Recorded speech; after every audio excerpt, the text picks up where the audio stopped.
Docteur Zakir, tu as dit qu'il n'y a pas une seule erreur dans le Coran. Mais je vois plus de 20 erreurs grammaticales en arabe. Et je vais vous en citer quelques-unes. Inna alladhina amanu walladhina hadu wassabi'un. Et dans la sourate Al-Baqarah et Al-Hajj, Inna alladhina amanu walladhina hadu wassabi'in. Laquelle des deux est la plus correcte? As-sabi'un ou as-sabi'in? Ceci est la première chose. Deuxièmement, il est mentionné dans la sourate Taha, verset 63, In hadhani la sahiran. C'est une erreur. La forme correcte est In hadhain li sahirain. Pouvez-vous justifier cela? Et il y a d'autres erreurs que celle-ci. L'intervenant a posé une bonne question, et je vais adopter une approche d'accord et supposer qu'il a mentionné les 20 erreurs. Le livre dont il lit s'intitule « Le Coran est-il infaillible ?» de l'auteur Abd al-Fadi, n'est-ce pas? Dieu soit loué, ma vue est encore bonne. Je vais vous répondre concernant les 20 erreurs en une seule fois, parce que j'ai lu le livre et je répondrai, si Dieu le veut, sur les 20 erreurs.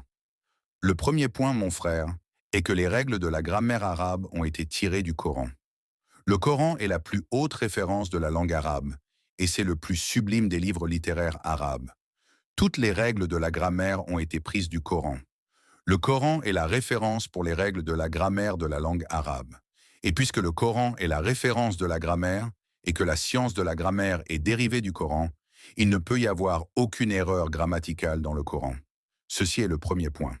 Le deuxième point, c'est comme si on apportait une règle graduée et que quelqu'un prétendait que les mesures sont fausses.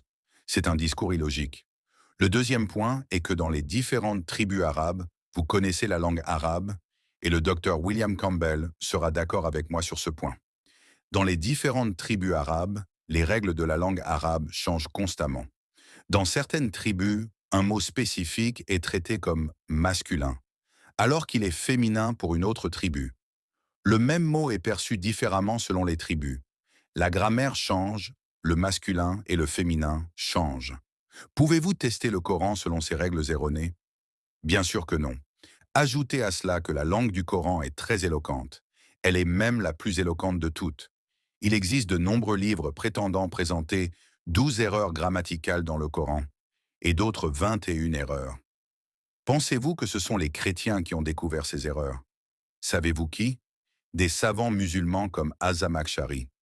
Ils ont remarqué la sublimité de la langue du Coran au point qu'elle sortait des usages traditionnels de la langue arabe.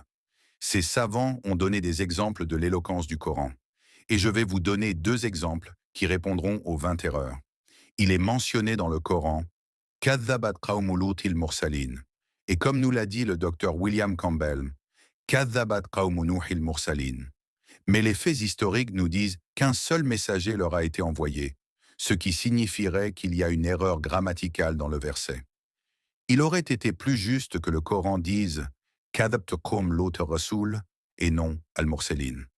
Je suis d'accord avec vous que cela peut sembler une erreur pour des gens comme vous et moi, en se basant sur la grammaire ordinaire que nous connaissons. Mais si vous lisez les livres écrits par les Arabes sur la beauté du Coran, vous connaîtrez la réponse.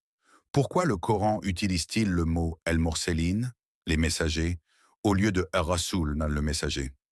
La raison est là que nous savons tous que le message de tous les prophètes est unique. Il n'y a de Dieu que Dieu, ou le monothéisme. Ainsi, lorsque le peuple de Lot et le peuple de Noé ont démenti leurs messagers, ils ont implicitement démenti tous les messagers. Voyez-vous l'éloquence et la beauté du Coran? Vous pourriez penser au début que c'est une erreur, mais ce n'en est pas une. De même, des gens comme Anis Shorosh ont dit que le Coran dit « kun fayakun », alors qu'il devrait être « kun fakan ». Il est vrai que la forme passée en arabe est « kun fakan », « kun fayakun ». Mais l'expression « kun fikun » est beaucoup plus éloquente. Elle exprime ce qui a été, ce qui est et ce qui sera dans le passé, le présent et le futur.